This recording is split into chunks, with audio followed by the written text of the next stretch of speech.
చరణ్ గారు, అది మన మెగాస్టార్ చిరంజీవి గారి shield. I think this is an epic moment. Mega power star giving the shield to megastar Chiranjeevi గారు.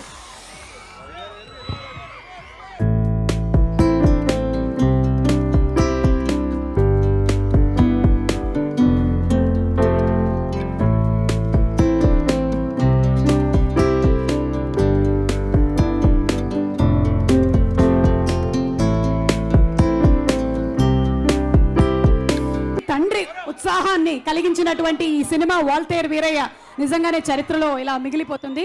ముందు మంత్రివర్యులు మౌనంగానే వారి అభినందనలు తెలియజెప్పారు కాబట్టి మేము మాట్లాడితే ఇనే పరిస్థితి లేదు, వాళ్ళిద్దరే మాట్లాడాలి.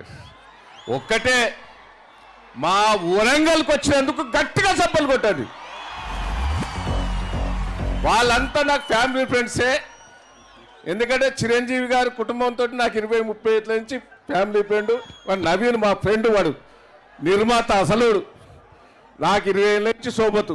అసలు సినీ ఫీల్డ్కి రావద్దు అని నవీన్ ఎప్పుడు కొట్లాడేది. కానీ సినీ ఫీల్డ్కి వచ్చి నవీన్ వాళ్ళ మిత్రులు బాగా డెవలప్మెంట్ అయ్యారని గట్టిగా చప్పట్లు కొట్టాడు నవీన్ నా పేరు మీద వచ్చినందుకు.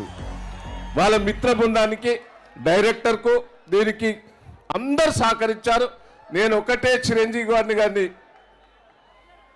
రామ్ చరణ్ గారిని కోరేది, మీ ఇద్దరు ఇక్కడ ఏదన్నా స్టూడియో పెట్టే ఏర్పాటు చేయాలి. మీరు స్టూడియో మీద మీ గుర్తుగా